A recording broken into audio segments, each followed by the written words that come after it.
ស្ងប់ស្ងាត់បងនៅម្នាក់ឯងភ្នែកសំឡឹងអេក្រង់ចាំពន្លឺសារសំឡេង notification មួយរំពេចធ្វើឲ្យបេះដូងលោតលឿនភ្លាមតែពេលបើកមើលមិនមែនអូនទេចិត្តធ្លាក់ស្ងប់វិញដូចមេឃគ្មានផ្កាយ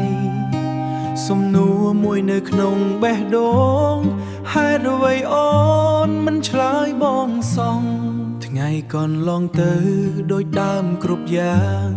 សារបងផ្ញើទៅនៅតែស្ងៀមស្ងាត់ពាក្យសារមាញ់អូនសុខទេតែគ្មានពាក្យត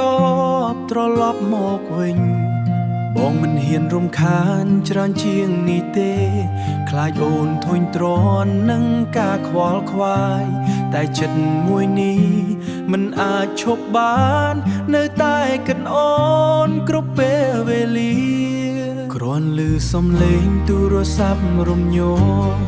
បេះដូងបងក៏លោតរំពេចសង្ឃឹមតិចក្នុងមួយវិនាទីថាវាជាសារពីអូនម្ដងទៀតសារមួយពីអូនបងរងចាំយូរគ្រាន់តែពាក្យខ្លីក៏មានន័យធំបេះដូងបងនេះមិនចង់អ្វីច្រើនសុំតែអូនឆ្លើយម្ដងមួយគ្រប់គ្រាន់បងដេញក៏ចាំអង្គុយក៏មើលគ្រប់ពេលវេលាចាំពន្លឺសារទោះអូនមិនដឹងទោះអូនមិនឃើញមានមនុស្សម្នាក់កំពុងចាំអូនយំណាអូនឈឺ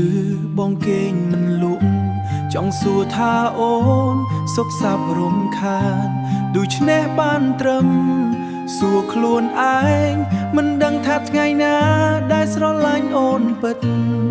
បើសារមួយអាចប្រាប់អារម្មណ៍បងវានឹងនិយាយពាក្យថានឹកអូនបើអូនអានវាក្នុងរាត្រីស្ងៀមសូមឲ្យដឹងថាបងមិនដែលភ្លេចពន្លឺអេក្រង់នៅតែភ្លឺស្ងៀមបេះដូងបងនៅតែចាំអូនសារដែលមិនមកនៅតែជាសង្ឃឹមក្នុងចិត្តមនុស្សម្នាក់មិនចង់បោះបង់